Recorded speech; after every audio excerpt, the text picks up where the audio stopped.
Selamat pagi Bapak Ibu semua, salam sehat semua.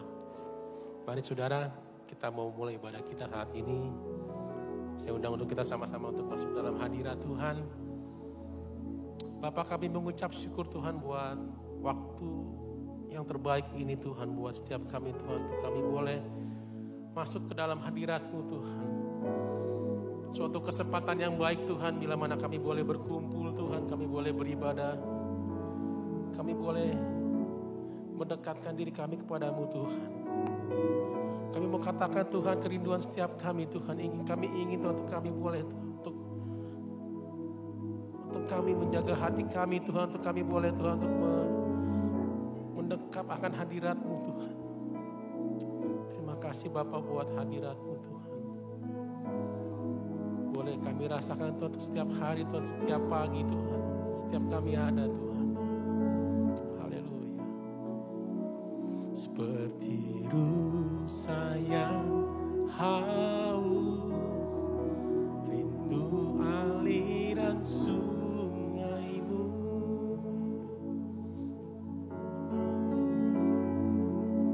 Hatiku tak tahan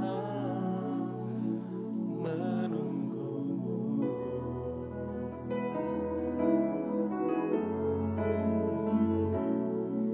Bagai tanah gersang menanti datangnya hujan,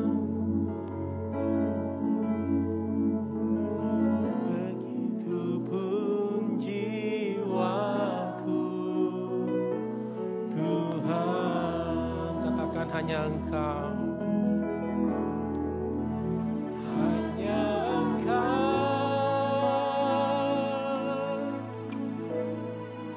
pribadi yang mengenal hatiku.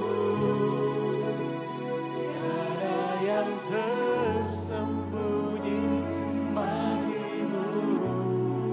Seluruh isi hatiku Kau tahu, dan bawaku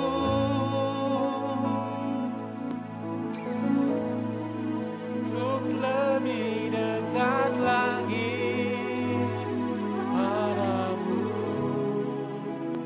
hingga dalam indahnya dekapan kasih-Mu. Mari saudara yang rindu akan hadirat Tuhan, kita mau katakan seperti rusa yang haus. Haleluya. Rusa yang haus. Ini pengakuan kami Tuhan, ini doa kami Tuhan. Terima kasih Yesus. Hatiku tak tahan menunggu-Mu.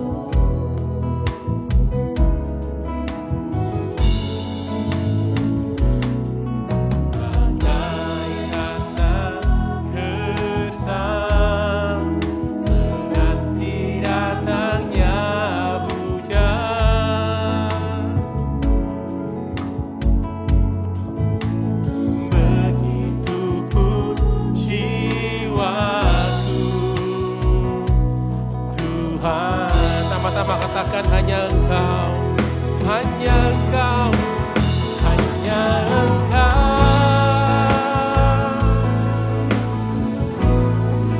pribadi yang mengenal hatiku. Tiada yang tersembunyi bagi-Mu. Seluruh isi hatiku Kau tahu, dan bawaku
dalam tangan-Mu seluruh hidupku tak akan goyah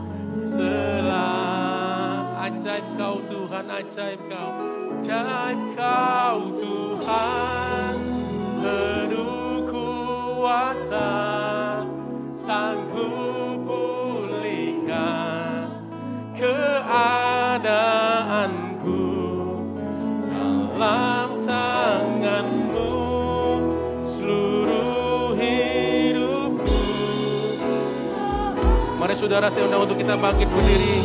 Kita mau katakan ajaib Kau Tuhan, Kau penuh kuasa ya Tuhan. Haleluya. Yang berbeban berat Kau lepaskan Tuhan. Kararaya pasiki baba. Glory bagimu Tuhan. Dalam tangan-Mu seluruh hidupku tak akan goyah. Yes. Sama-sama katakan ajaib Kau Tuhan, ajaib Kau Tuhan, penuh kuasa, sanggup pulihkan keadaanku dalam tangan-Mu seluruh hidupku tak akan goyah. Sekali lagi katakan ajaib Kau Tuhan, ajaib Kau Tuhan. Sebentar saya undang untuk Bapak Gembala dan bawakan doa pembukaan. Sanggup pulihkan keadaanku, tangan-Mu tak akan goyah selamanya. Tak akan goyah selamanya.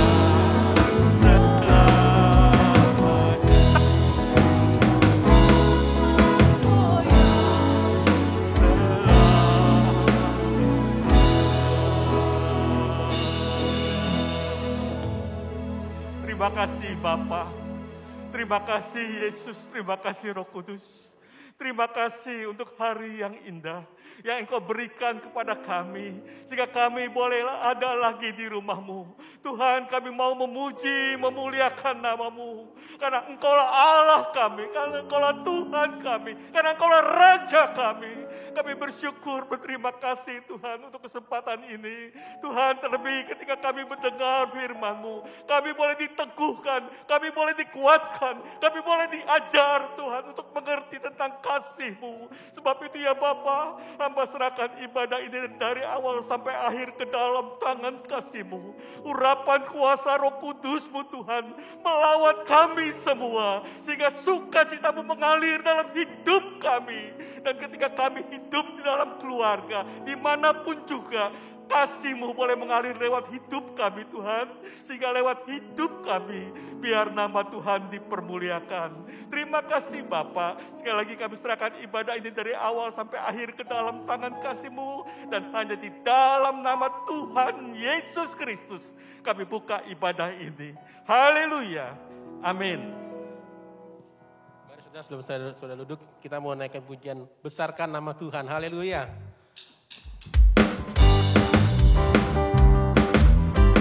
Glory bagi Tuhan. Terima kasih Tuhan. Haleluya. Kita mau katakan besarkan nama Tuhan. Besarkan nama Tuhan, pujilah Dia. Murahannya besar, tiada terbilang. Aku tak dapat balas betapa besar kasih-Nya. Oh, besarkanlah namanya. Sekali katakan besarkan. Besarkan nama Tuhan, pujilah Dia.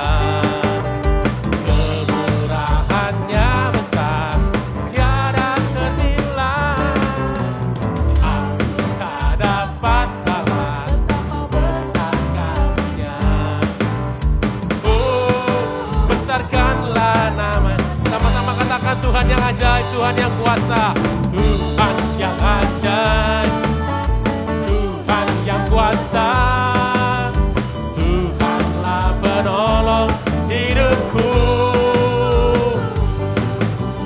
Tuhan yang ajaib, Tuhan yang kuasa, jiwaku ditebus. Katakan Tuhan yang ajaib, Tuhan yang kuasa, Tuhan yang ajaib, amin. Tuhan yang kuasa, Tuhanlah penolong hidupku. Tuhan yang ajaib, Tuhan yang kuasa, jiwaku ditebus olehnya. Jiwaku ditebus olehnya. Jiwaku ditebus olehnya. Jiwaku ditebus olehnya. Haleluya. Mari sorak-sorai buat nama Tuhan. Haleluya. Bapak, kami mengucap syukur Tuhan. Kami ingin naikkan pujian buat-Mu Tuhan. Kami mau katakan tinggi nama-Mu dipuji Tuhan. Kau adalah dasar buat setiap kami Tuhan. Haleluya. Amin. Dasar dari yang ku harapkan. Amin. Bukti dari segala yang tak kulihat. Iman berikanku kekuatan. Untuk melakukan perkara yang hebat bersama Roh-Mu. Bersama Roh-Mu ku pasti menang. Ku pasti menang. Tinggi nama-Mu dipuji, hormat kemuliaan. Orang dengan segenap hati, Raja keagungan. Haleluya. Glory bagi nama Tuhan. Glory bagi nama Tuhan. Sebab besar nama-Mu Tuhan. Kau yang tak membiarkan kami untuk jatuh dalam percobaan Tuhan. Haleluya. Kau tak biarkan percobaan melebihi batas kekuatanku. Amin. Kau yang berikanku kemuliaan, semakin serupa dengan gambar bersama Roh. Haleluya. Ku pasti. Katakan dengan imanmu, katakan tinggi. Tinggi nama-Mu dipuji, hormat kemuliaan. Sorak, kami mau bersorak Tuhan dengan segenap hati, Raja keagungan. Tinggi, mari saudara kita bangkit berdiri, kita katakan tinggi. Mari kita bangkit berdiri. Haleluya. Nama-Mu dipuji, hormat kemuliaan. Sorak, sorak dengan segenap hati, Raja katakan lagi, tinggi nama-Mu. Haleluya. Tinggi nama-Mu dipuji, hormat kemuliaan. Amin. Haleluya.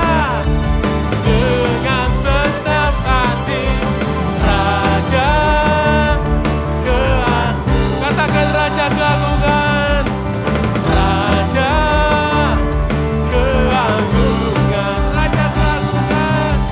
Raja keagungan. Berikan sorak-sorai buat Tuhan. Haleluya. Kami meluluhkan nama-Mu Tuhan. Silakan duduk Bapak dan Ibu. Kita akan lebih banyak mendengarkan firman Tuhan.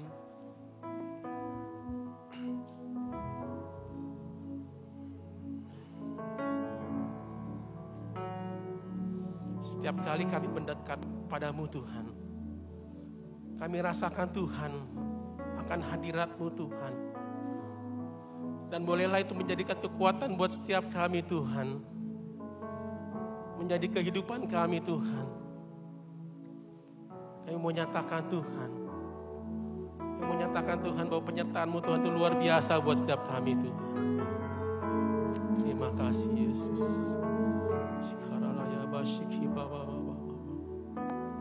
Amin, amin, amin. Haleluya. Penyertaan-Mu Tuhan, segalanya bagiku. Hadir-Mu di hidupku, terutama bagiku. Katakan penyertaan-Mu, penyertaan-Mu Tuhan, segalanya bagiku. Hadir-Mu di hidupku,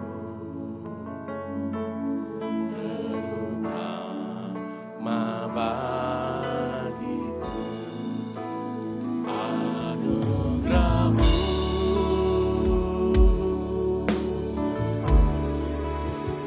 anugerah-Mu, semua karena anugerah-Mu, bukan karena kekuatanku. Anugerah-Mu,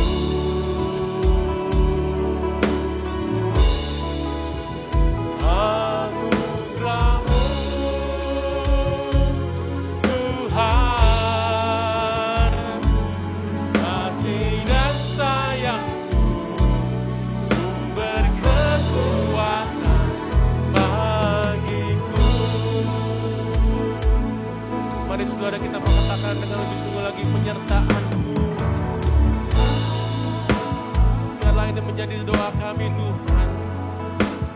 Doa kami untuk kami lebih mendekat padamu Tuhan.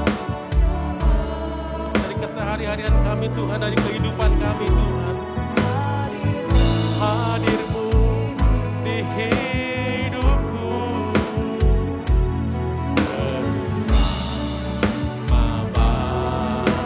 katakan anugerah-Mu, anugerah-Mu. Haleluya. Anugerah-Mu, Semua karena anugerah-Mu,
Mari saudara yang mau lebih lagi silakan saudara.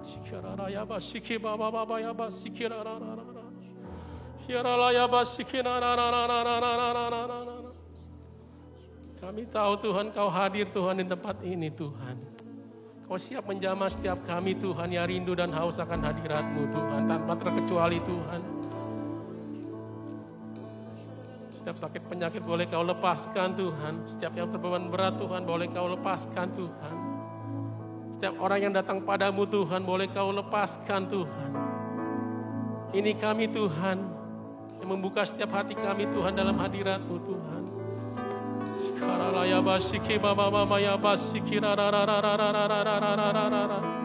Nyatakan setiap kerinduan-Mu Tuhan dalam umat-Mu Tuhan di tempat ini Tuhan.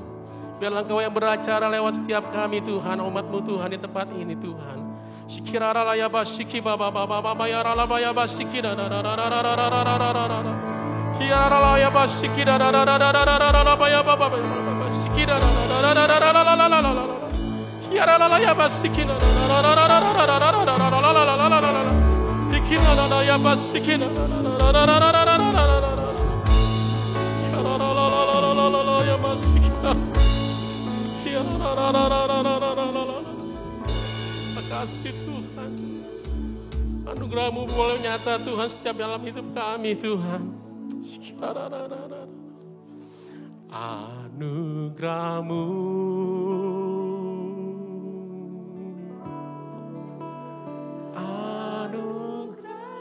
biar jemaat saja yang menaikkan pujian ini. Mari katakan, jadikan lagu ini sebagai doa saudara. Haleluya. Yes Tuhan. Bukan karena kekuatanku, anugerah-Mu, yes Tuhan, anugerah-Mu, Tuhan. Kau melihat Tuhan setiap hati-hati yang melihat setiap orang-orang yang mengangkat tangan di tempat ini Tuhan. Kararaya pasti kita katakan anugerah-Mu Tuhan. Kamu jamah mereka Tuhan.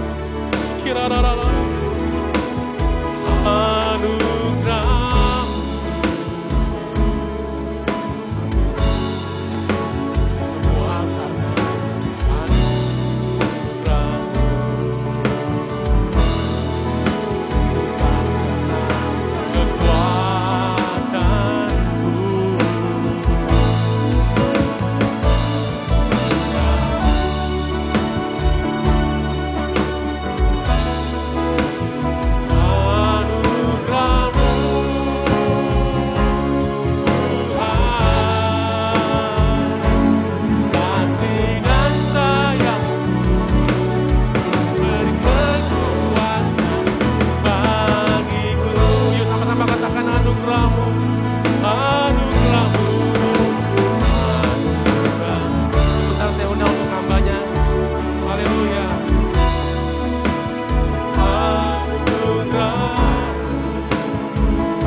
hidup kami hanya anugerah.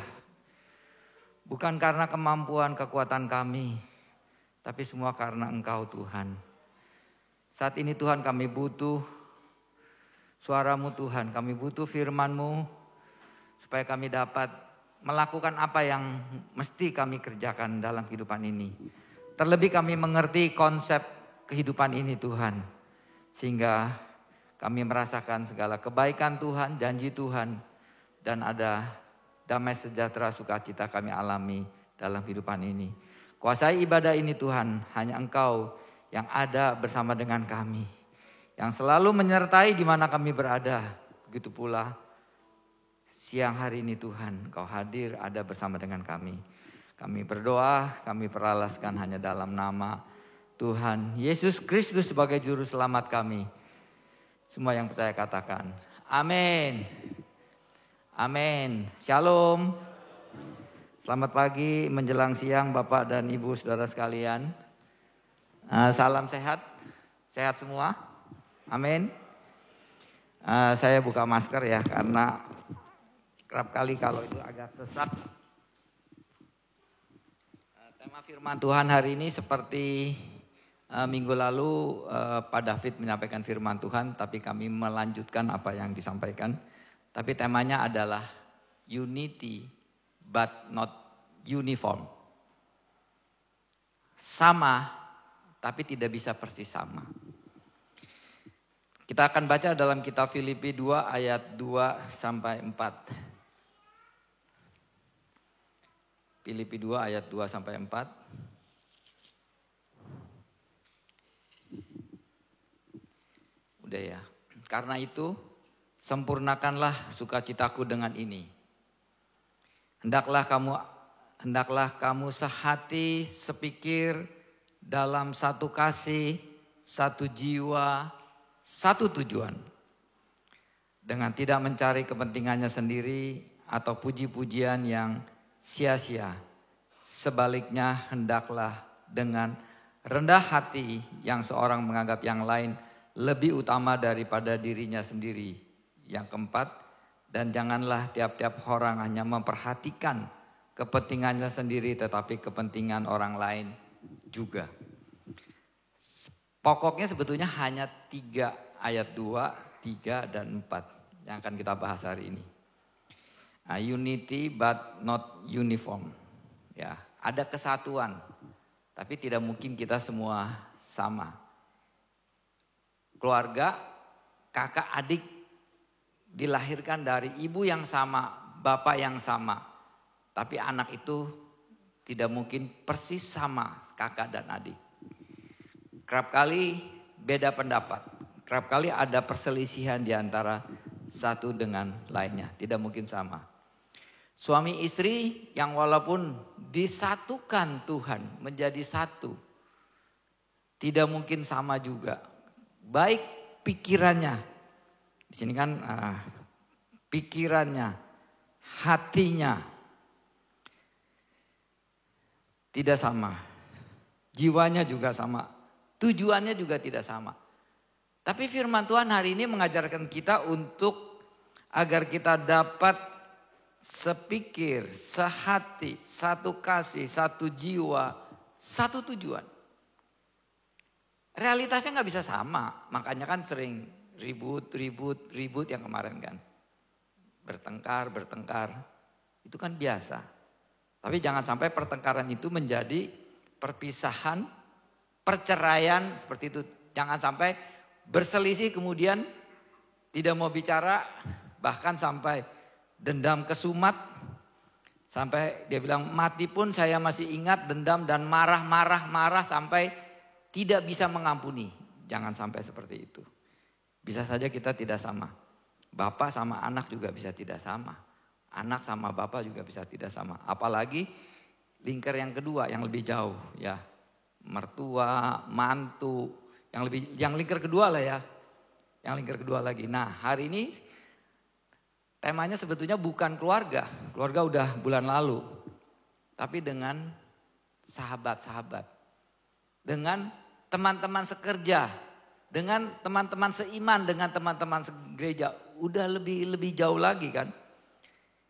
Kandung aja masih tidak sama, apalagi bukan yang kandung. Tapi Alkitab mengajarkan kita untuk kita dapat bersama-sama. Satu tujuan. Bersama-sama. Kayak kita di majelis kerap kali rapat bisa saja kita beda pendapat. Satu ini, dua B ini, tiga ini kagak sama ya nggak apa-apa tidak sama. Tapi bukan berarti tidak sama itu kita berbeda dan kita tidak sepaham, kita tidak sepakat, bukan itu. Yang diinginkan adalah kita berbeda, tetapi kita sepakat, kita sepaham. Kita berbeda nggak apa-apa, tapi kemudian kita menjadi sepakat dan sepaham.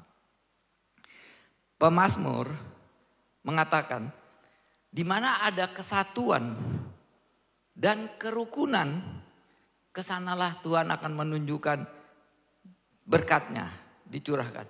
Itu di Mazmur 133 ayat 1-3. Ini udah ayat terkenal.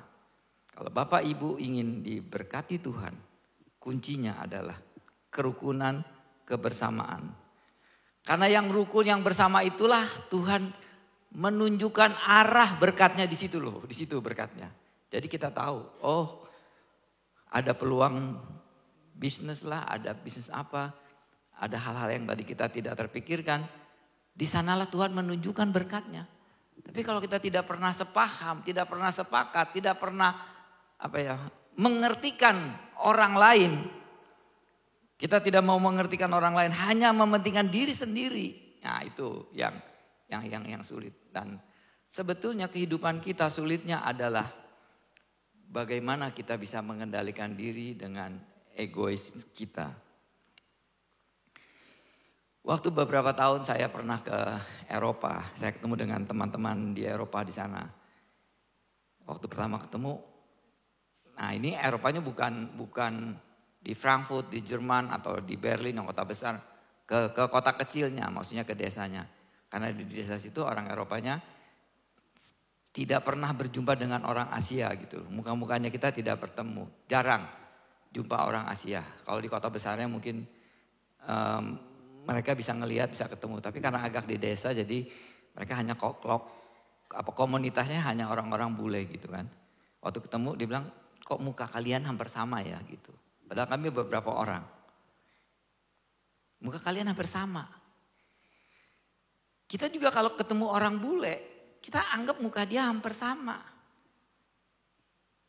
Tetapi kenyataannya antara kita dengan yang lain nih, kalau kita kan sudah mendalami gitu ya, udah sering kita ketemu, kita tahu bahwa kita sangat berbeda. Fisik kita berbeda, rambut kita berbeda, tubuh kita berbeda, berat badan kita berbeda, Tapi kalau orang yang belum pernah bertemu dia bilang sama, mirip gitu, sama. Unity itu kesatuan, tapi beragam-ragam. Kumpul bersama bukan berarti kita sama atau seragam. Serupa semua sama, kita seragam, tapi bermacam-macam. Contohnya yang paling gampang adalah, supaya paham nih bahasanya, kayak seragam gereja. Gereja seragam, batik seragamnya. Batik seragam, batik semua. Tapi model batiknya beda-beda. Ada batik Jogja, ada batik Lombok, ada batik Bali, ada batik Madura. Itu modelnya beda. Ada batik Medan kali, ada batik Papua. Beda. Motifnya beda, warnanya beda. Tapi seragam, kita pakai batik. Gitu. Paham ya? Jadi seragam, tapi tidak se-uniform, tidak sama. Jadi bermacam-macam. Kita ada pikiran. Masing-masing semua ada pikiran. Sulit kalau kita berpikirannya sama. Tujuannya sama, sulit. Tapi Alkitab kita supaya memiliki satu pikiran, satu tujuan, satu jiwa. Tapi sulit itu. Apakah tidak bisa? Tidak mungkin. Apa yang dikatakan Alkitab ini seharusnya kita mengalami. Kita apa yang Tuhan tunjukkan, ya kita seperti itu. Bisa begitu. Tapi jangan katakan kita tidak bisa. Kenyataan memang kan sulit mau seperti itu. Jadi istri atau suami juga selalu ada perbedaan. Nah, ada banyak orang yang kerap kali menjadi pertengkaran, menjadi konflik karena memaksakan kehendaknya. Egoisnya timbul, memaksakan kehendaknya. Maunya dia begini, maunya dia supaya sama seperti saya. Saya ini loh orangnya tertib. Misalkan begitu ya, misalkan bukan saya misalkan ada nih mau ibu atau mau bapak, dia katakan memaksakan kehendaknya. Saya orangnya tertib. Kalau saya mau gosok gigi, odol saya selalu saya pencet dari bawah, misalkan. Kamu itu tidak tertib, selalu pencet odol sembarangan, di atas, di tengah, di mana, penyok-penyok, misalkan begitu. Tidak sama. Tapi karena orang ini memaksakan kehendaknya, dia lihat odolnya penyok. Langsung, odol mencet yang benar dong. Jangan begitu. Karena dia biasa tertib. Orang mempunyai perilaku, mempunyai sifat, kebiasaan yang berbeda-beda. Tidak bisa kita memaksakan kehendak kita sama orang lain seperti kita. Itu yang menjadi permasalahan. Permasalahannya adalah kita memaksakan kehendak kita supaya mereka sama seperti kita. Kita tertib supaya mereka tertib. Kita pintar, mereka supaya pintar seperti kita. Kita rajin supaya mereka rajin. Kita beda. Kita bisa ini, kita tidak bisa itu. Dia bisa itu, kita tidak bisa itu. Itulah yang pemahaman harus kita pahami dalam kehidupan kita sehingga dalam keluarga tidak ada konflik. Yang ada adalah kerukunan, kesepakatan bersama. Suami istri yang dipersatukan Tuhan, yang tidak sama menjadi sama karena sepakat. Sepakat ingin membangun rumah tangga bersama-sama, menjalani dengan segala kesusahan, kesulitan ditanggung bersama. Itu menjadi kunci mereka bisa bersama. Bagaimana kita bisa mengertikan dia yang berbeda? Dia seperti itu, kita seperti ini. Tidak sama tidak apa, tapi kita sepakat menikah, kita sepakat bersahabat. Kita bersepakat berteman. Kita sepakat dalam satu pekerjaan, satu pelayanan di gereja. Kita sepakat dalam satu komunitas di majelis. Kita sepakat. Atau satu panitia, kita sepakat dalam satu panitia. Bekerja bersama-sama dengan tujuan yang bersama-sama untuk sepikir, sehati, satu jiwa, satu tujuan. Apa yang dikatakan kita Filipi 2 ayat 2 ini. Minggu kemarin David khotbah di Matius 18 ayat 18 sampai 20. Tapi saya ngambil ayat yang ke-20. Bila 2-3 orang berkumpul dalam namaku, aku ada di tengah-tengah mereka. Intinya gitu kan. 2-3 orang berkumpul, aku ada di tengah-tengah mereka. Ini maksudnya. 2-3 orang berkumpul itu siapa saja yang kumpul sama-sama. Orang yang berbeda sebetulnya kumpul. Tapi kalau berkumpul dalam namaku, ada kesepakatan, ada kebersamaan dalam namaku, aku ada di tengah-tengah mereka. Tapi kalau kumpul yang satu pikirannya A, yang satu pikirannya B, Tuhan tidak ada. Bukan berarti jumlah 2, mau jumlah 3, mau jumlah 4, kumpul bersama, sehati, sepikir, Tuhan hadir. Kalau kita pikirannya beda-beda ya nggak bisa hadir. Nah, bukan berarti juga kalau kita sendirian, kita berdoa sendirian, Tuhan tidak hadir. Maknanya bukan dari jumlah 1 atau 2. Maknanya adalah kesatuan, kesepakatan.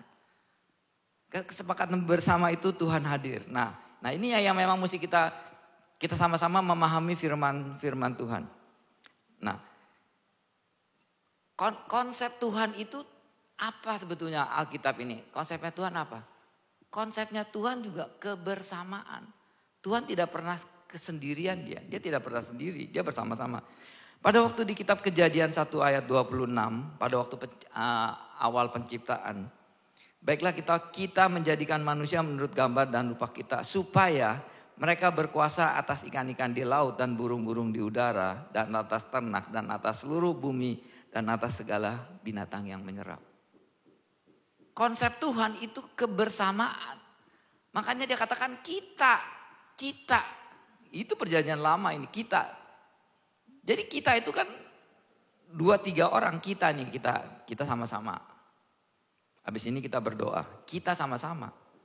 Kita sama-sama makan, kita sama-sama merancang sesuatu.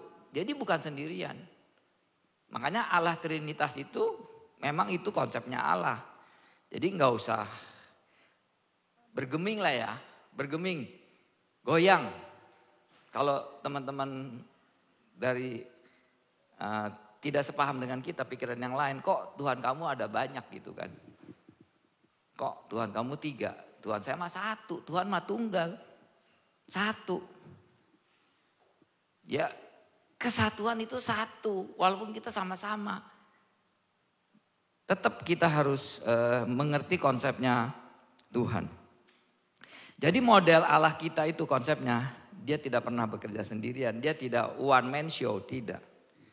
Tuhan itu menciptakan manusia, waktu pertama adalah Adam.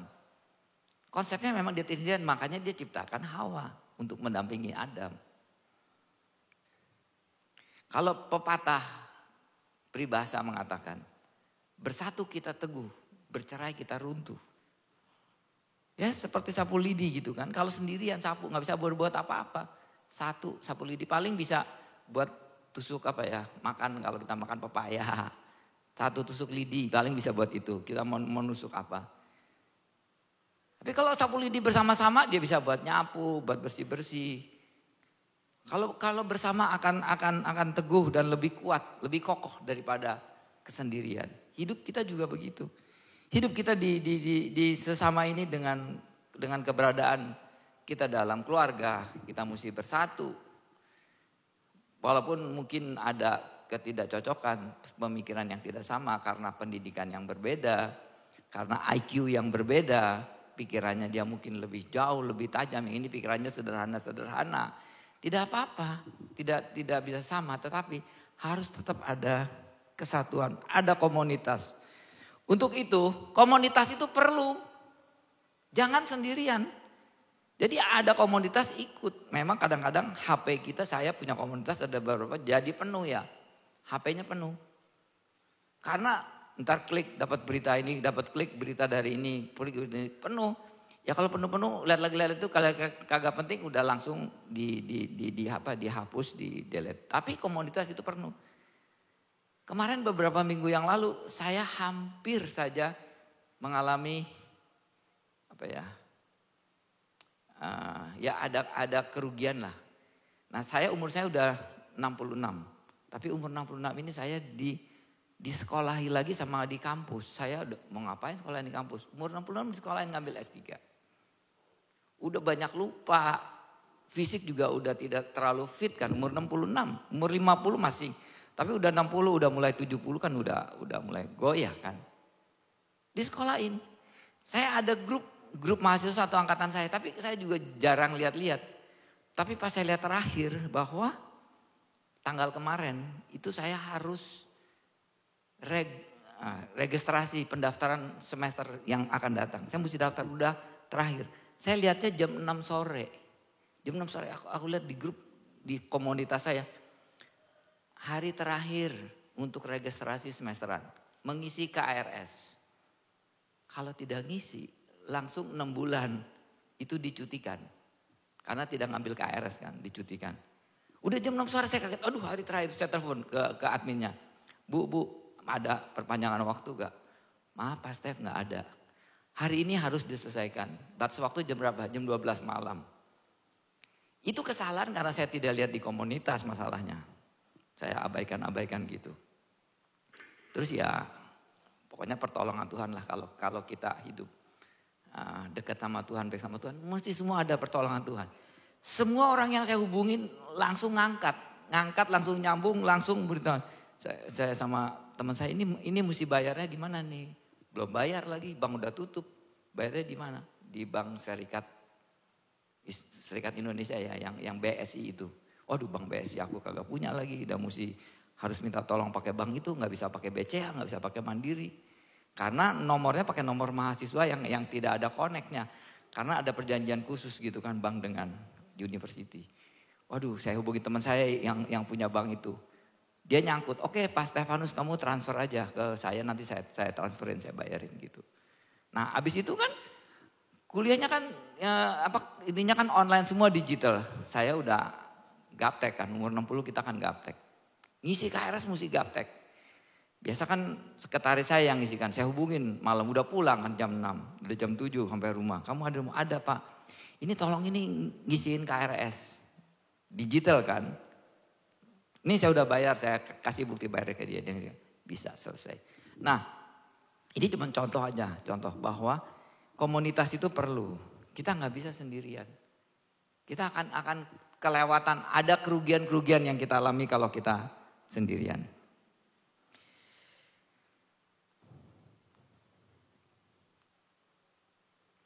Jadi komunitas itu perlu. Orang yang hidupnya menyendiri, yang menyendiri suka sendiri, mencari keuntungannya sendiri.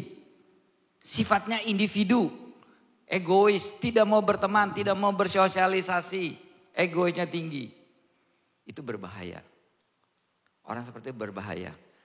Kalau dia mengalami kesulitan, dia akan stres, depresi dan menjadi psikopat. Kalau dia sendiri. Dia tidak mau berteman, bahaya. Dia mengalami kesulitan pasti dia akan stresnya kesendirian. Ini contoh ya, contoh. Saya jarang sekali nonton film, tanya ibu. 3 bulan sekali nonton film belum pernah. 6 bulan juga jarang lah. Nggak ada waktu dan sebagainya. Nggak ada hobi juga. Tapi kalau diajak sih ya yang ngikut juga. Ada anak saya satu kali ngajakin saya nonton bioskop. Lagi jalan-jalan, ayo Pak nonton bioskop. Ya sama ibu, ya udah ya nonton. Terus nonton film apa? Filmnya film Joker. Nggak tahu nih anak muda sih pasti tahu ada film Joker terkenal kan. Ada yang nonton film Joker? Ada yang film nonton Joker dan anak muda. Bagus-bagus tidak suka nonton bioskop. Film Joker itu kan pelawak ya, lucu-lucu. Dia dari muda memang mempunyai bakat dan keterampilan untuk melawak. Dia suka untuk orang lain suka senang gitu untuk melawak.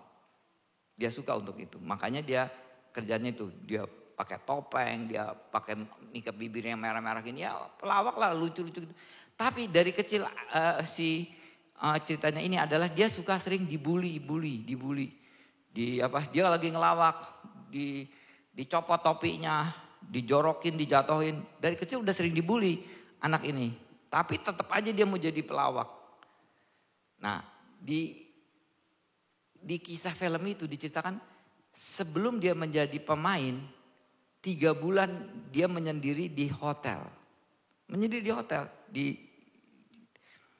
Dia tidak mau berteman dengan orang lain, tidak ada hubungan handphone. Dia sendiri bagaimana dia mau menjadi pemain yang profesional.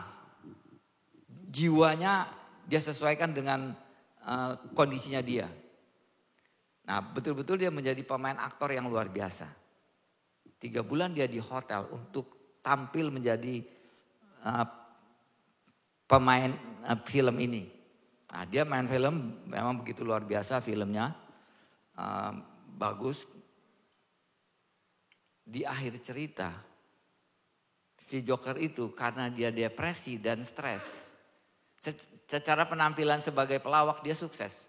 Tapi dia bunuh diri. Dia tembak dirinya. Pakai pistol. Dia bilang hidup kagak ada. Padahal dia sebagai pelawak menghibur orang. Karena hidupnya menyendiri. Dia stres, depresi, tidak ada teman, tidak ada saudara yang mendampingi dia. Itu cuma cerita. Jadi jangan anggap enteng komunitas. Tuhan menghargai komunitas yang sehat. Jangan tinggalkan persekutuan. Ada waktu untuk orang lain. Harus ada waktu juga untuk pengampunan. Ada waktu tumpangan. Dan ada waktu untuk kebersamaan. Jangan kita sendirian. Kita mesti siapkan waktu untuk itu. Tapi hati-hati, ada komunitas yang sehat, ada komunitas yang tidak sehat. Jumat minggu lalu saya diajak Pak Robert untuk pelayanan di salah satu institusi hari Jumat begitu. Jadi kan kantor-kantor ada ibadah. Kalau Jumat yang Muslim ke masjid, yang Kristen komunitas berkumpul. Nah saya diajak Pak Robert untuk ibadah komunitas di satu kantor lah gitu.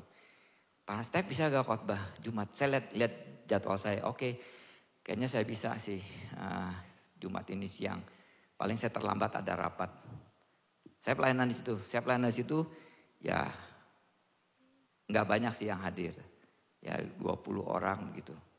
Begitu pula saya dulu komunitas di Rumah Sakit Cikini juga, walaupun di situ ada orangnya 1000, tapi kalau komunitas ibadah-ibadah di hari Jumat, ya yang hadir nggak begitu banyak lah ya kan.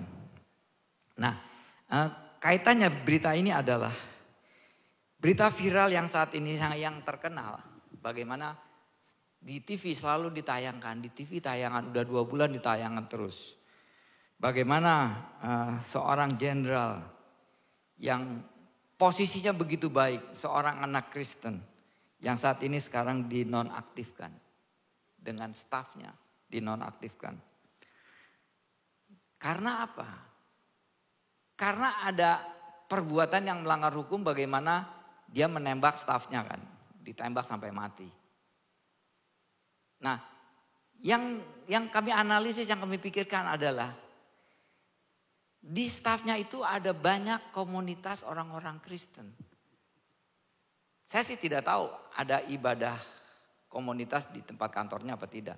Tapi menurut saya tidak ada ibadah komunitasnya di kantornya. Kalau dia ini ada ibadah komunitas di kantor, maka tidak mungkin akan kejadian dia mau menembak anak buahnya sendiri. Dan tidak akan menjadi kejadian seperti ini yang mana yang tadinya suksesnya cemerlang. Dia orang nomor 3 di Indonesia, sekarang udah hancur berantakan, kucar-kacir. Karena tidak ada komunitas di kantor. Saya juga tidak tahu sih, tapi saya sih yakin tidak ada komunitas di kantor, tidak ada ibadah. Tapi kalau kita ada ibadah di mana kita ada komunitas, lebih aman. Roh Kudus akan memproteksi kita kalau kita berbuat salah. Kalau tidak ada, lolos. Setan itu menunggangi kita. Pada saat-saat ada emosional, ada sesuatu berita yang tidak baik, setan menunggangi kita. Maka meledak terjadi seperti itu karena ada tunggangan dari setan. Kerap kali berbahayanya di situ yang kita kagak sanggup menguasai diri kalau tidak ada Roh Kudus. Tapi kalau Roh Kudus ada, itu tidak akan terjadi apa-apa.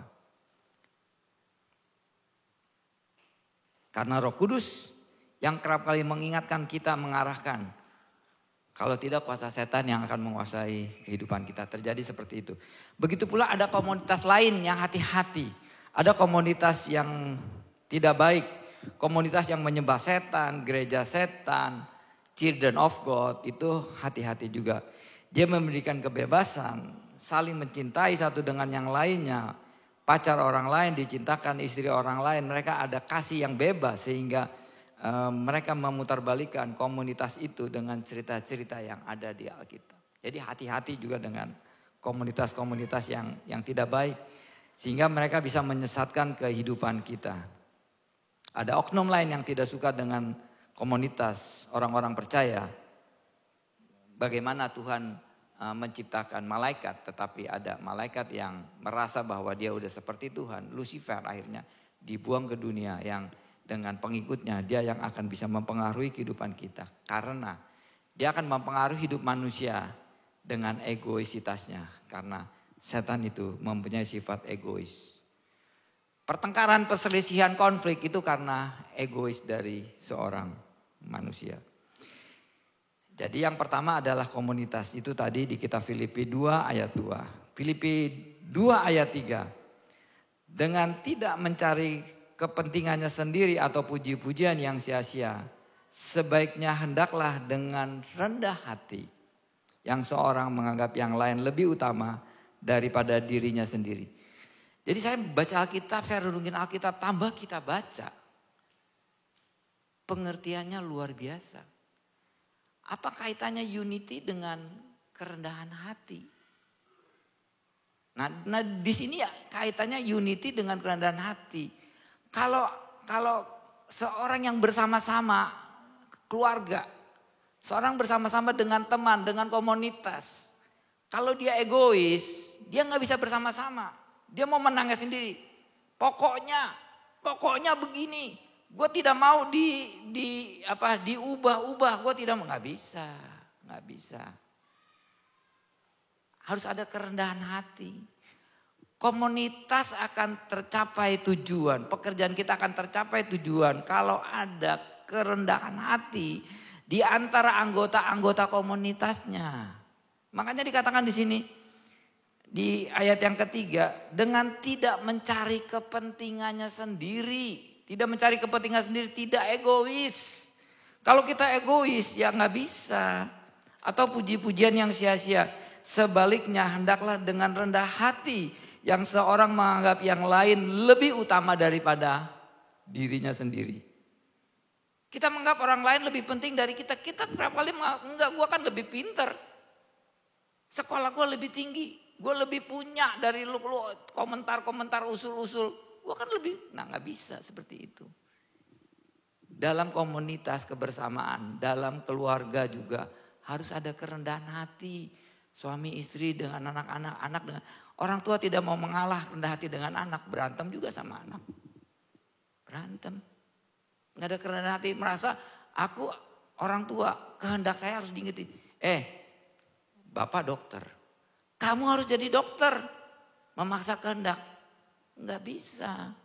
Kita harus rendah hati kepada anak kita juga. Kita harus memahami dia, harus memikirkan kepentingannya dia juga di sini. Kita harus bukan mementingkan kepentingan kita, tapi kepentingan dia. Yakobus 4 ayat 10, tolong tampilkan. Rendahkanlah dirimu di hadapan Tuhan dan dia akan meninggikan kamu. Kalau hidup kita mau ditinggikan, hidup kita mau dinaikkan, kita harus merendahkan diri. Ini Alkitab, memang ininya beda. Apa konsepnya? Manusia kan maunya meninggikan diri. Saya hebat, saya pintar, saya bisa, saya mampu. Ada yang kagak bisa gitu. Nah, rendah diri bukan penampilan. Penampilan. Kalau masuk rumah ke rumah orang Jepang, selamat sore gitu. Ya kan? Manggut-manggut gitu kan, manggut-manggut ketemu, manggut gini. Penampilannya bungkuk-bungkuk. Rendah hati enggak. Orang mungguk-mungguk begitu, tapi hatinya dongkol kan. Apaan tuh? Terus senyum-senyum di depan orang, penampilannya wah dia senyum-senyum baik nih kayaknya. Rendah hati, tapi hatinya dongkol begini. Enggak bisa, bukan penampilan. Rendah hati bukan penampilan. Tapi rendah hati adalah sikap hati kita. Kita tidak lebih dari orang lain, mau terima masukan dari orang lain. Kita menguasai diri, tidak menganggap orang lain lebih rendah, tidak menganggap orang lain lebih bodoh dari kita, tapi menghargai kelebihan orang lain dan bersikap apa adanya. Netralitas sikap kita. Jangan melebih-lebihkan kita. Kita bersikap mestinya netral. Itu orang yang memiliki sikap rendah hati. Jadilah dirimu sendiri yang unik, dirimu sendiri yang unik, yang rendah hati, yang bahagia. Bagaimana kita bisa unik, kita rendah hati dan kita bahagia. Ya walaupun kita tidak memiliki banyak harta gitu. Tapi kita bahagia, kita unik dengan kita mau rendah hati dengan orang-orang di sekeliling kita. Rendah hati lebih banyak disukai oleh banyak orang di sekitar kita. Jadi rendah hati, kalau kita memiliki sikap rendah hati itu seperti sayap kita kuat. Kalau burung ya sayap kita kuat, kita bisa terbang tinggi ke atas. Bahkan di beberapa Alkitab kalau saya baca konektivitasnya antara rendah hati dengan yang lain. Maka kalau kita rendah hati, itu pintu sorga dibuka Tuhan. Maka doa-doa kita didengar Tuhan.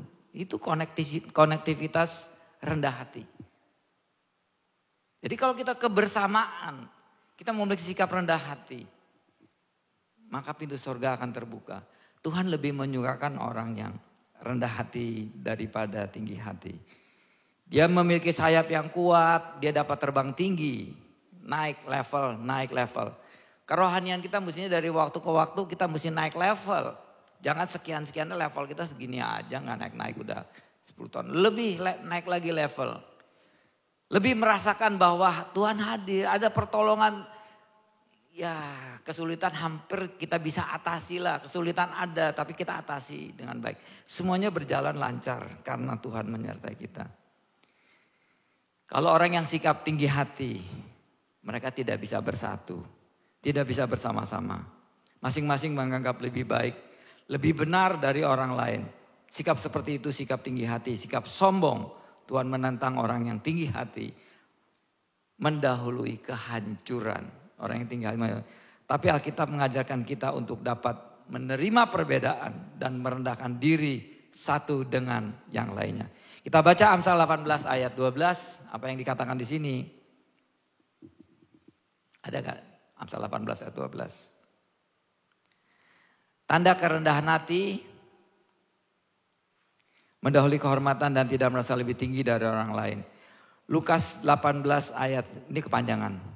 Bagaimana ada perbedaan antara di Lukas ya, Lukas 18 ayat 9 sampai 14. Perbedaan orang yang tinggi hati dan orang yang rendah hati. Bagaimana si orang pemungut cukai dengan orang Farisi, dia berdoa. Orang Farisi dia berdoa di pinggir jalan, dia mengatakan Tuhan, saya beribadah sehari berapa kali, saya memberikan perpuluhan kepada Tuhan dan saya berpuasa seminggu 2 kali, saya tidak pernah berbuat dosa, saya rajin bla bla bla Tuhan saya rajin. Tapi orang yang pemungut cukai, dia berdoa dia tidak berani menatap muka kepada Tuhan, saya orang berdosa. Dia mengakui apa adanya. Itu di kitab Lukas ya kisahnya, kita kagak baca terlalu dalam. Nah, contoh orang yang rendah hati yang tidak pernah kita amati adalah Musa.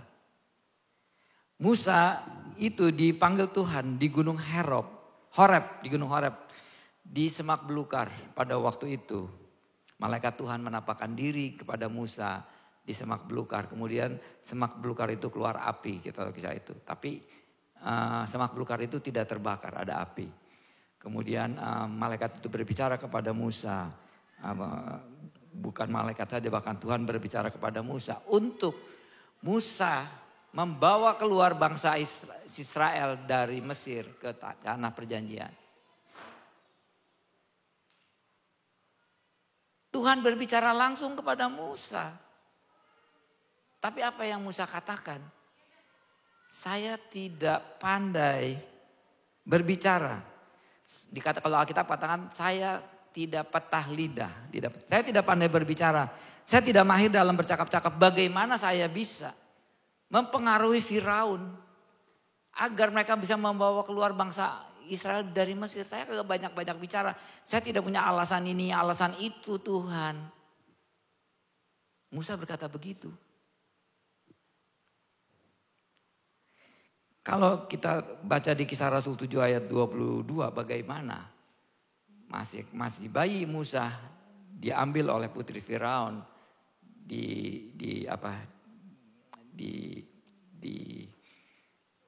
diasuh oleh kerajaan putri Firaun sampai menjadi besar, menjadi kanak-kanak, menjadi remaja. Musa dididik di keluarga Firaun, keluarga kerajaan dengan segala hikmat orang Mesir, dan ia berkuasa dalam perkataan dan perbuatannya. Dikatakan gitu. Musa dididik di keluarga Firaun dengan hikmat ya, dengan ajaran-ajaran. Kalau kita lihat di sini kerajaan Jawa ya, Jogja apa Solo, mereka yang di situ, mereka diajarkan bahasa Sangsekerta, mereka diajarkan filosofi tinggi dari Yunani, dari mana orang-orang kerajaan mengajarkan filosofi itu. Musa diajarkan itu, jadi hikmatnya luar biasa. Musa itu memiliki hikmat yang dari kecil udah dididik punya hikmat, dan perkataannya dan perbuatannya itu luar biasa Musa. Jadi pintar sebetulnya. Yang mana yang benar? Musa katakan aku kagak bisa Tuhan. Alkitab katakan dia itu pintar bicara di kitab Kisah Rasul.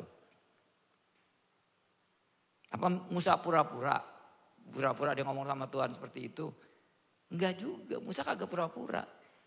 Dia itu dipanggil Tuhan umur 80 tahun. Selama 40 tahun Musa bergaul dengan kambing dan domba. Dia menternak kambing dan domba di peternakan Jitro, mertuanya kalau kita baca Alkitab. Dia 40 tahun loh bergaul sama kambing mambe. Yang dia ngomong terus, dia gak ngomong sama siapa-siapa. Musa kagak ada komunitas juga di situ.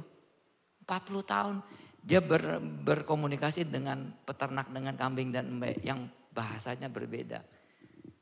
Karena 40 tahun dia dalam proses kehidupannya seperti itu, sehingga dia menganggap bahwa apa yang dia sudah ajarkan selama dia di kerajaan Firaun, dia punya hikmat dan mempunyai kuasa dalam perkataan, dia anggap sudah hilang. Sudah lewat. Jadi kagak bisa, dia bilang, Tuhan saya tidak bisa.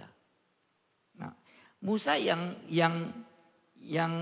sepertinya hanya sebagai penggembala domba, Tuhan panggil dia untuk membawa bangsa Israel keluar dari Mesir. Dengan kemampuan Musa merasa tidak mampu, tapi Tuhan lihat ada kemampuan yang dimiliki, cuman kemampuan ini belum berkembang gitu. Nah, bisa juga di antara kita yang kita juga tidak tahu bahwa kita mempunyai kemampuan lebih. Kalau kita dekat dengan Tuhan, maka kemampuan kita yang ada di dalam yang masing terpendam tidak tahu akan bisa berkembang. Kita akan berkembang seperti Musa, bisa membawa bangsa Israel kepada Mesir, menjadi sejarah terkenal dalam kitab-kitab kan. Bukan hanya kitab kita loh Musa. Kitab bangsa lain juga ada menceritakan bagaimana Musa membawa keluar bangsa Israel.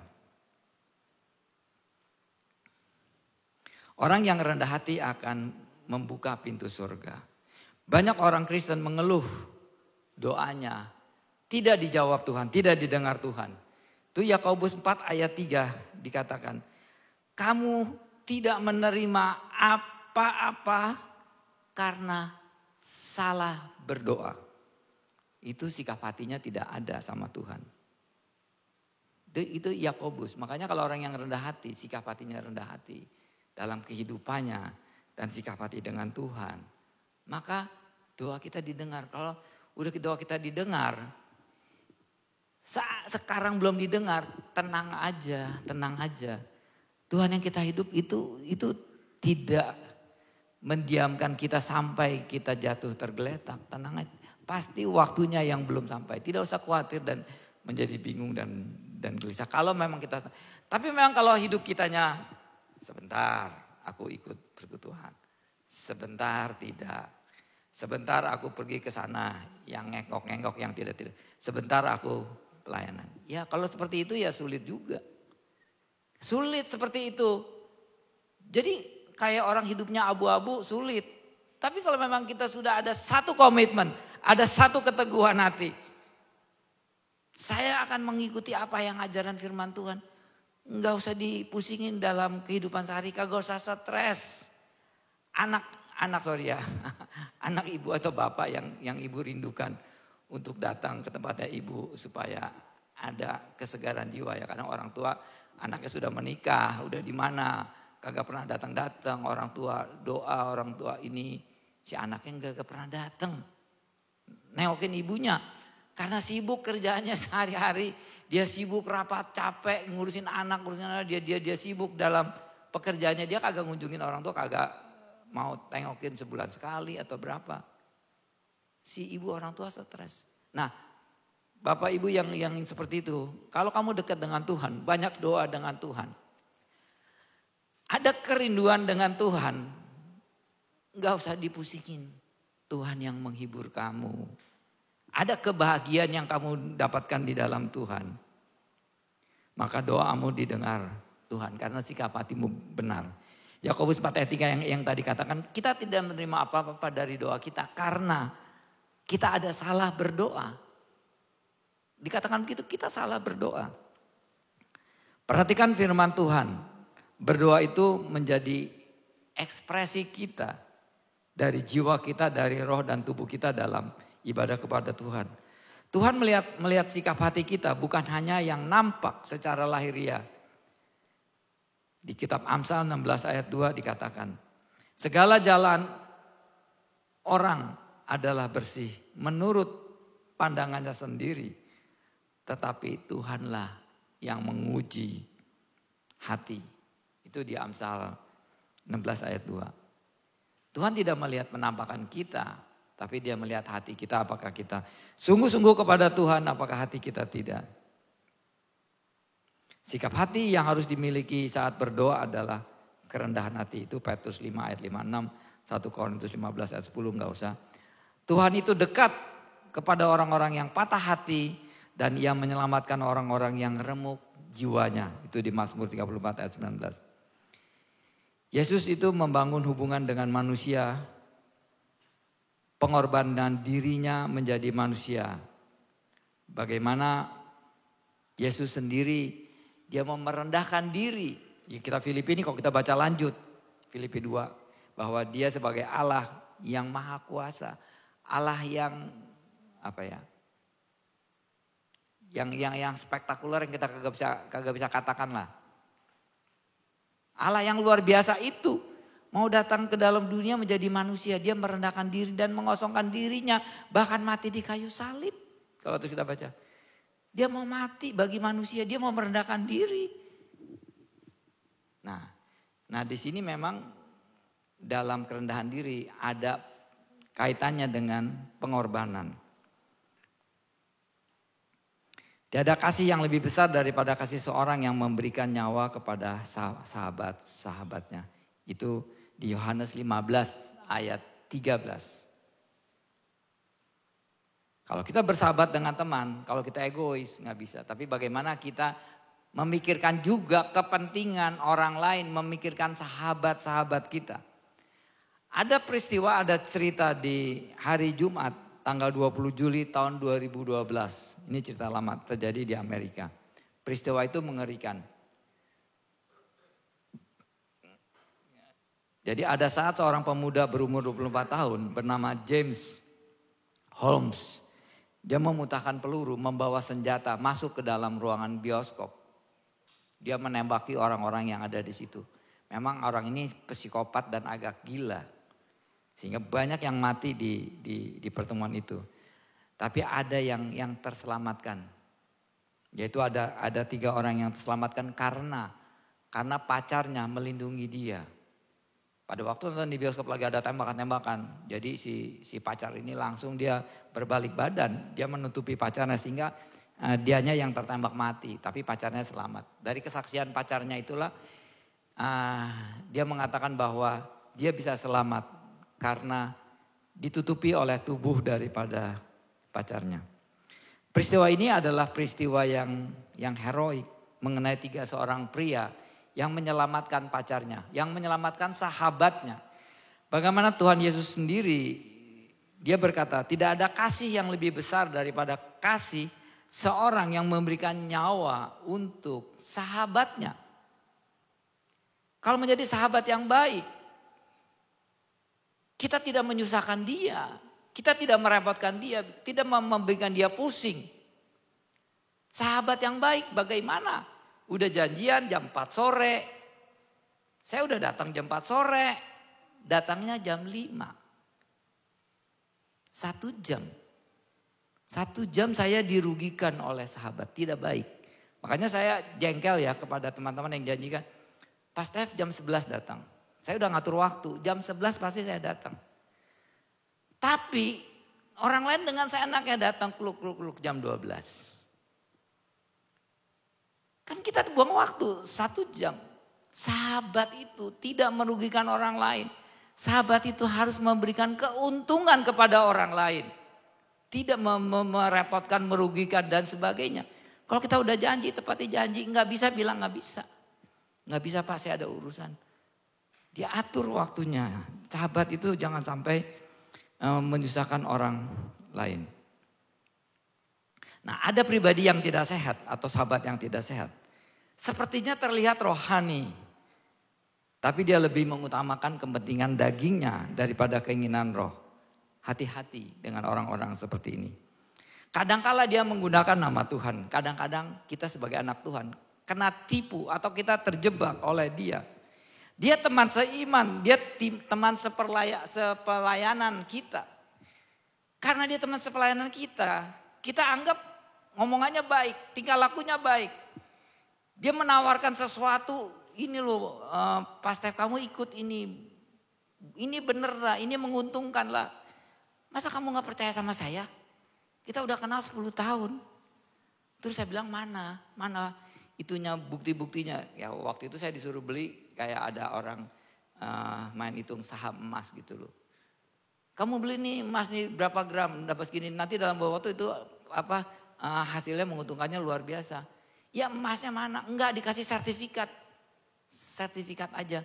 Ya emasnya mana? Nanti kalau kamu jual emasnya dengan sertifikatnya kamu dapat lagi kembali uang. Jadi ada banyak teman-teman yang sepertinya teman dan menggunakan nama Tuhan. Tapi dibalik itu untuk mencari keuntungan dan kedok-kedoknya dia untuk mencari keuntungan pribadi. Karena keinginannya adalah keinginan daging. Jadi hati-hati. Ya kita sih lebih baik menyampaikan sesuatu yang terjadi. Yang kerap kali orang banyak kecewa bahkan stres. Ini karena kejadian seperti ini. Yang saya sudah pernah ceritakan dulu ada saudara kami yang tertipu berapa miliar. Itu karena teman seiman. Dia jual rumahnya bodong. Dia sampai stres, sampai setengah gila, hilang berapa miliar kan. Rumahnya rumah selisih. Rumah ada keributan gitu, ada pertengkaran sehingga tidak bisa dijual beli. Tapi orang ini jual. Akhirnya karena dia begitu percaya sama teman seimannya. Dia percaya, dia beli. Makanya hati-hati juga. Hati-hati orang yang sepertinya rohani ibadah. Tapi bisa juga dia menutupi. Kami mohon pemain musik untuk maju ke depan, kita siap-siap. Jadi hati-hati juga kadang-kala menunggakan nama Tuhan. Bisa saja dia didomplengi oleh setan. Dia pakai nama teman segereja, dia pinjam uang, nanti kami kembalikan sebulan lagi. Ujung-ujungnya kagak kembalikan. Kalau kita tagih, akhirnya kagak ke gereja. Jadi serba susah untuk orang-orang yang lebih mengutamakan kepentingan daging daripada kepentingan roh. Untuk itu Bapak Ibu dan saudara sekalian, bagaimana hidup kita ke depan, hidup yang baik. Kalau kita punya sahabat, jangan merugikan sahabat, tapi memberikan keuntungan dan kebaikan bagi sahabat-sahabat kita untuk motivasi. Jangan sampai kita tertipu oleh iblis yang bermain di sekitaran situ. Kita sebagai anak-anak Tuhan kok jadi ikut tidak baik. Ikut komunitas yang baik, yang sehat. Baik di sekolah, di kantor, di gereja, dalam keluarga besar kita. Semuanya itu yang baik-baik. Kita yang hidup dekat dengan Tuhan, kita ada Roh Kudus yang mengingatkan kita ini baik apa tidak. Singa tidak akan menoleh kalau ada anjing yang menggonggong di belakangnya. Singa jalan nih, ada anjing gok. Singa itu kagak menoleh, dia jalannya terus tenang. Coba lihat, dia tidak akan menoleh walaupun anjing itu menggonggong. Dia tetap berjalan, mantap ke depan. Kita tidak pernah menoleh sekalipun ketika orang-orang di sekeliling kita sibuk untuk berkomentar, menilai kehidupan kita. Tidak usah kita menoleh kepada orang-orang seperti itu, tidak perlu. Tetaplah fokus ke depan, lakukan yang terbaik. Besok atau lusa orang akan tahu yang mana singa betulan atau singa palsu atau singa pengganggu. Salah satu alasan cinta Tuhan Yesus, dia tidak pernah mahir dalam teori-teori. Tapi Yesus selalu mempraktekkan apa yang dia ajarkan kepada kehidupan manusia. Tuhan tidak suka perpecahan, perselisihan. Tuhan tidak suka dendam, tidak suka percekcokan. Tetapi dia menerima keadaan apa yang dia ada. Untuk itu Bapak dan Ibu Saudara sekalian, kita mau angkat satu lagu. Kami rendahkan diri di hadapan-Mu Tuhan. Bapak, Ibu dan sekalian, kita mau berdiri, kita mau menyanyikan lagu ini. Dan kita mau berdoa. Bagaimana kalau kita merendahkan diri maka kita ada komunitas satu dengan yang lainnya adalah komunitas yang baik. Kalau kita merendahkan diri, doa kita akan didengar oleh Tuhan dan kita dapat memberitakan Injil kepada Tuhan.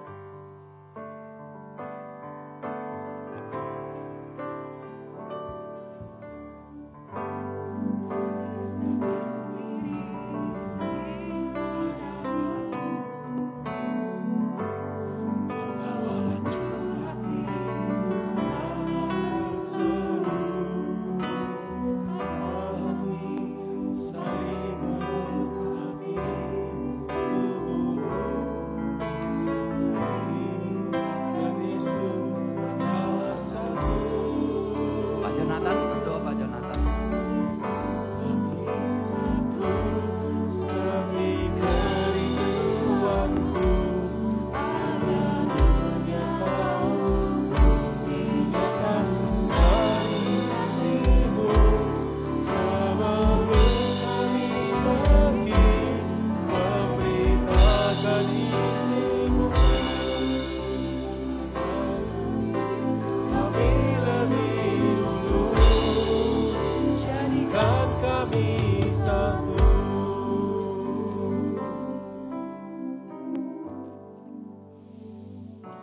Mari kita satukan hati, kita mau berdoa. Kami bersyukur Bapa kalau kami boleh diberi kesempatan untuk dapat mendengar firman-Mu hari ini. Kami bersyukur buat kesempatan yang Kau berikan kepada kami sehingga kami bisa mengerti apa yang Kau kehendaki untuk kami lakukan sepanjang hari-hari ke depan. Biarlah kesatuan kami ya Tuhan di dalam hidup ini, dalam keluarga, dalam komunitas, dalam pekerjaan atau apapun juga. Biar kami boleh tidak pernah, jangan kami memaksakan kehendak sendiri. Ajar kami ya Tuhan untuk bisa mempunyai sikap yang rendah hati. Mau menerima satu sama lain dengan kondisi dan keadaannya. Dan kami akan tetap fokus kepada tujuan. Bapa, kami mau menyerahkan hidup ini dalam naungan-Mu. Biar kasih dan berkat Tuhan yang Kau sampaikan lewat firman Tuhan ini boleh berdampak dalam hidup kami ke depan. Terima kasih Bapa buat segala yang baik yang Kau sudah atur dalam hidup ini. Kami bersyukur buat semua yang baik yang Kau sudah berikan kepada kami. Kami mohon kemurahan-Mu ya Tuhan. Biar kami senantiasa ada di dalam kasih dan naungan Tuhan. Berkati Pak Stefanus dan keluarga yang sudah melayani firman Tuhan. Biarlah semakin hari semakin nyata kemurahan Tuhan dan kuasa Tuhan boleh dinyatakan dalam hidup mereka. Juga kepada para pelayan Tuhan yang sudah ambil bagian pada hari ini, hikmat-Mu boleh turun bertambah-tambah kepada mereka.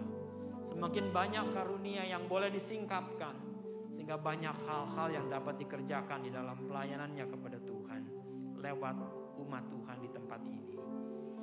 Terima kasih Bapa. Kami mengucap syukur buat semua berkat ini. Jadilah kehendak-Mu bagi kami. Dalam nama Yesus, kami ucapkan syukur kami dan panjatkan doa ini. Haleluya. Amin.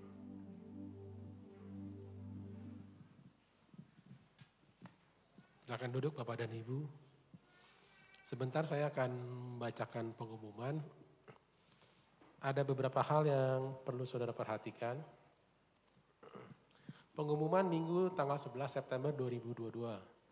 Gereja Kristen Pantekosta Yerusalem mengucapkan terima kasih banyak atas pelayanan Bapak Pendeta Stefanus Lukas untuk pelayanan firman Tuhan pada pagi ini. Dan kami juga mengucapkan terima kasih banyak untuk seluruh pelayan yang sudah mengambil bagian dalam pelayanan dari hari ini. Tuhan Yesus yang akan selalu memberkati. Ibadah Komisi Umas atau Lansia, diberitahukan bahwa Komisi Umas atau Lansia akan mengadakan ibadah yang akan diadakan pada hari Kamis tanggal 15 September 2022 jam 10 pagi di ruang ibadah Gereja Kristen Pantekosta Yerusalem Jatinegara. Jemaat diundang untuk dapat bergabung dalam ibadah Komisi Umas atau Komisi Lansia. Kelas katekisasi untuk 7-12 bagi pelayan. GKP Jatinegara akan mengadakan kelas katekisasi 7-12 yang diwajibkan bagi jemaat yang mengambil bagian dalam pelayanan di GKPI Jatinegara. Kelas katekisasi ini diadakan pada hari Minggu tanggal 25 September 2022 jam 9 pagi bertempat di ruang sekretariat gereja. Demikian pengumuman gereja pada pagi ini. Kita mau akhiri ibadah kita. Kita akan naikkan pujian Janjimu Seperti Fajar.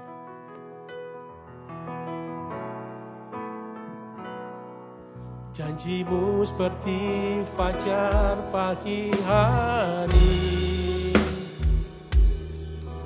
yang tiada pernah terlambat bersinar. Cintamu seperti sungai yang mengalir,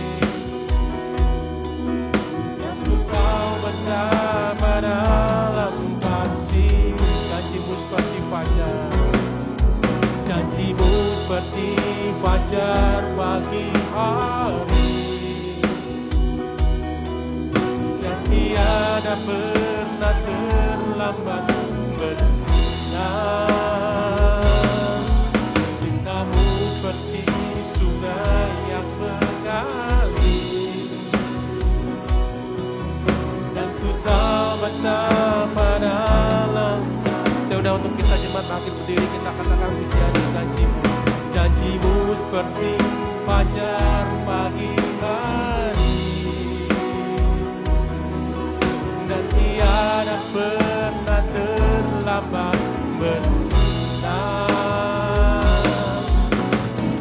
Seperti sungai yang mengalir. Saya undang untuk dalam kasih, dan ku tahu betapa dalam, dan ku tahu betapa dalam kasih,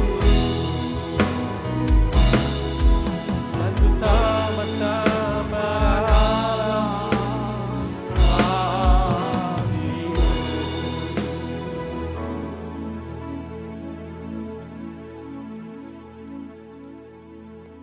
Terima kasih Bapak buat segala yang baik yang Tuhan sudah pimpin ibadah ini dari awal sampai selesai.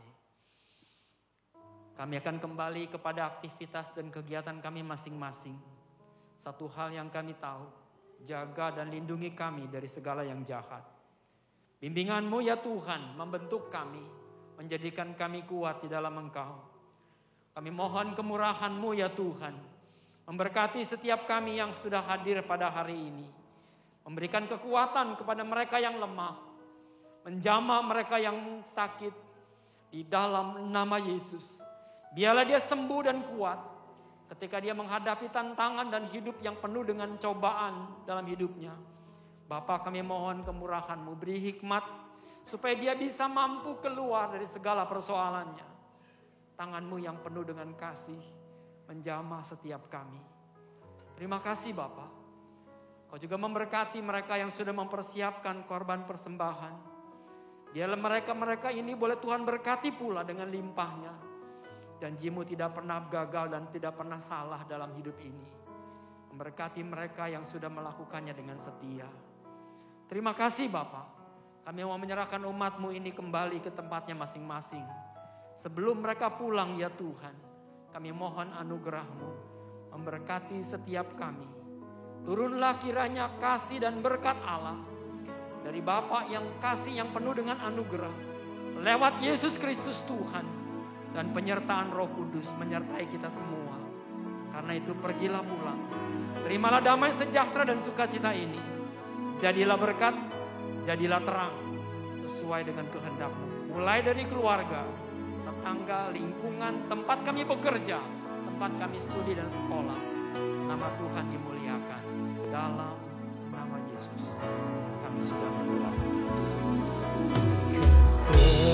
Keselamatan pada Yesus, kemuliaan bagi Yesus, hormat pujian sampai keselamatan pada Yesus. Haleluya. Keselamatan pada Yesus, kemuliaan bagi Yesus, hormat pujian sampai selamat. Hormat dan pujian, hormat dan pujian, kuasa kemuliaan kekal